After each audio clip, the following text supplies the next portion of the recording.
Hey everyone, welcome to my YouTube channel. Today I'm going to be making soap, and you can find this soap recipe at the beginning of the video. So the first thing I'm going to do is just measure out all my hard oils so I can go ahead and melt them.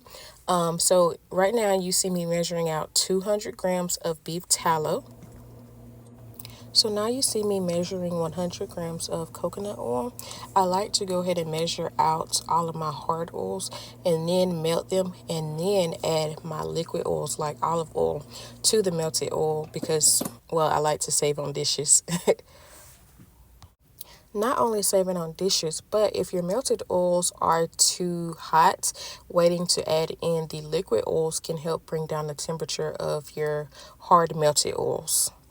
And now in this clip, I'm just measuring out 50 grams of shea butter. And now that I have all the beef tallow, the coconut oil, and the shea butter all measured out, I'm going to go ahead and melt those all together. I don't have a clip of me melting the oils, but I like to just put it in the microwave for 30 seconds and stir another 30 seconds, stir another 30 seconds, stir until it is fully melted. Or if you're not a fan of microwaves, you can always use the double boiler method on the stove. I just find that the microwave works faster, but whatever works for you. In this clip on the screen now, I am measuring out 66 grams of lye or sodium hydroxide. You want to remember your safety precautions when you're handling this, such as your gloves, your protective eyewear, maybe some closed-toed shoes, long sleeve shirt, just because if you get it on your skin or if it splashes, it can burn. In this clip, I am measuring out my liquid, which I'm using 99 grams of ice. I like to use the ice instead of just water because when you're mixing the lye with the water, it doesn't heat up as much, so you get less fumes. Here I'm just adding my lye to the ice, and it's actually pretty cool to watch because as soon as that lye hit the ice, I don't know if you can see it very good in the clip, but that ice just instantly starts melting. And I just add a little bit at a time until I have fully incorporated all the lye into the ice and it is fully melted. One thing that I have learned about soap making is it gives me an outlet to be creative. So you can actually, instead of using ice or water, you can use like aloe vera juice or coffee or, like a beet juice if you wanted a pinkish color. You can just really be creative with this. And now that I have become mindful about what I put on my skin, soap making has also given me a gateway to want to try other things or try making other things, like body wash, lotion, body butters, just all kinds of things. All right, so our ice is pretty much almost melted. So this recipe calls for 150 grams of olive oil. I took 30 grams of that 150 grams and used to mix a teaspoon of activated charcoal and 5 grams of essential oils. I used to buy essential oils from a doTERRA rep years ago, so I have still have plenty of essential oils that I just need to use up. So in this recipe, I use black spruce and cedarwood. I did want to mention I use 1% of the total oil weight. So the total oil weight for my recipe is 500 grams. So I used 5 grams of essential oil. Okay, so now that our beef tallow, coconut oil, and shea butter is all melted, I'm going to add the olive oil to these oils.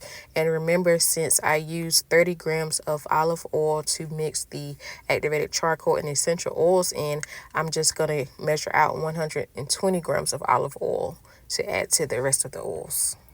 And like I was saying earlier, I like to wait to add the liquid oils to the melted oils because waiting to add the cold liquid oils to the hot melted oils helps to bring down the temperature of the hot melted oils a little bit.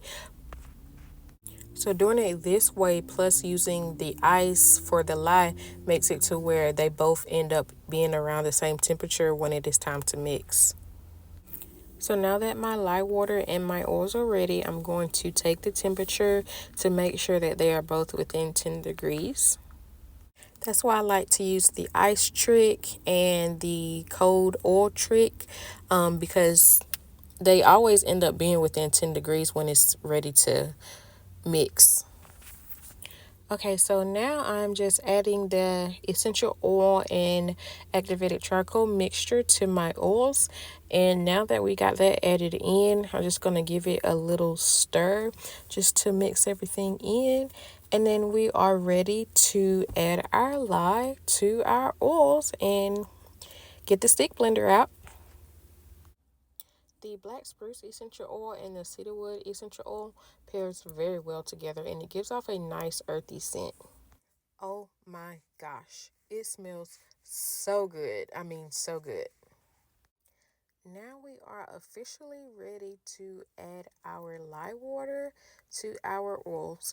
And I'm doing this very carefully because I don't want any splashes. So now all we have to do next is just get our stick blender out and begin mixing until emulsion, and then we'll be ready to pour. Okay, so now we got a stick blender out and I'm holding it with both hands because I dropped my stick blender on the floor and it broke, but it still works as long as I hold it in there. So yeah. So you want to blend until you reach trace. So when you lift the stick blender up out of the soap batter, it should fall back slowly. So you don't want it too thin to where it just runs off fast, but you don't want it too thick either to where it's hard to stir. You can also kind of tell when you've reached emulsion as well because the color is not as black as it was before we begin mixing with the stick blender. So I'm just going to mix a little bit more and then we should be good. So here's where I was talking about where the batter should run down slowly. All right, so now we are ready to pour in our mold. And after we pour it in our mold and put the top on it, I'm going to let it sit for at least 24 hours before I cut it. Just making sure I get every little last drop of soap batter in there. Can't waste no soap now. I want to say thank you again for watching this video. I hope you try making your own soap, and the recipe is at the beginning of this video, but you can also formulate your own recipe at soapcalc.net, and that's what I use to formulate all my soaps. All right, so we are ready to put the top on it. Now, you don't have to put a top on it, but a top came with the mold, so I just use it. And you can use any mold you want. As long as it holds its shape, you can use it. It doesn't necessarily have to be a specific mold for soap making. All right, y'all, that is the end of this video. I want to say thank you again for watching.